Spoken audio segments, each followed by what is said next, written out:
Hey folks, BuzzBomber64 and PikPikPanda here for a new episode of Co-op Reviews. The goal of our reviews is to narrow down aspects of a game we played so we can share our opinions to determine if it's something you should pick up for you and your friends, if it's something you should avoid, or perhaps if you should go it alone. In today's episode, we're talking Deep Rock Galactic. Deep Rock Galactic is a game in which you and up to 3 other players play dwarves in space, shot into the ground to dig out valuable minerals while fighting off waves of alien bugs. You pick one of 4 classes of dwarf, each with access to unique tools and weapons. The game is best played when multiple people combine these classes to take advantage of each other in order to complete the objectives. The game takes place during a series of missions that rotate on a timer. You pick one, complete the objective listed, and then try to make it back to a central spawn. The game offers 4-player online co-op with both private and public games. It works on a drop-in, drop-out style, allowing people to join or leave an active mission, similar to games like Left 4 Dead or Dying Light, though the missions offered are the same regardless of the amount of players active. As a quick note, since the game's co-op is strictly online, everyone gets their own screen as expected. When Deep Rock Galactic is played single player, it gives you a robot companion who can be directed to mine, dig holes, and light up areas. While it makes the combat harder, having only a single gun, the robot's ability to fly and automatically dig out a vein of minerals removes much of the challenge of navigating the cave and solving the "how do I get that" moments in many cases. The co-op definitely improves this, as once 2 or more players are present, the robot is gone. This is where the unique tools and abilities the classes bring really shine.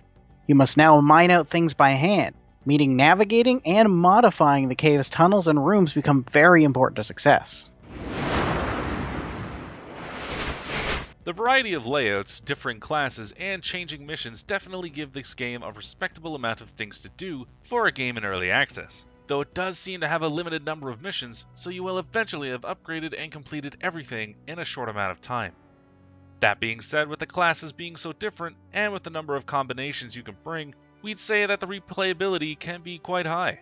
By selecting different characters, this allows you to attack a mission in a variety of ways, and can change the strategy dramatically. In terms of sheer co-op gameplay, this game checks all of our must-have boxes. Working together feels great, and you really feel you're getting something out of your allies. And we'd say the game's worth a purchase based on this alone. The game is currently $27.99 Canadian on Steam, and while we think this is a bit steep given the current state of the game and the amount of content, you will get your money's worth of stuff to do with your friends in this game. The game uses a polygonal art style that stems from how the game does its destructible terrain, but we found it doesn't really detract from the game itself. While it certainly doesn't look AAA, the game is in no way an eyesore to look at graphically or aesthetically. Everything in Deep Rock seems easy to use. The tutorial guides you through everything you'll need to know and more, and really lets you take your time to get in your practice. Within a short amount of time, most players will know the ins and outs of their respective characters, even if it's their first time using it. As for joining multiplayer, it can be a bit complicated. Instead of simply allowing you to directly invite your friends or other players through Steam, you must first pick a mission from the terminal and select either private or public lobby type. Once this is done, then the ability to invite people through these platforms will be available, though the game doesn't really give you any indication that this will work once you reach this step. We feel the game could be much more clear about this, as some may think they simply cannot use these services. At the time of this review, we have not had a chance to try it on other platforms other than Steam for PC, so this may not apply to those others. Due to how easily you can pick up this game's basic mechanics, Deep Rock Galactic can easily be enjoyed by a more casual audience. The game does offer multiple difficulties for each mission, and these options do result in better rewards. The game can get very challenging, even for a full team at higher levels, so even a more dedicated, hardcore gamer can really sink their teeth into it.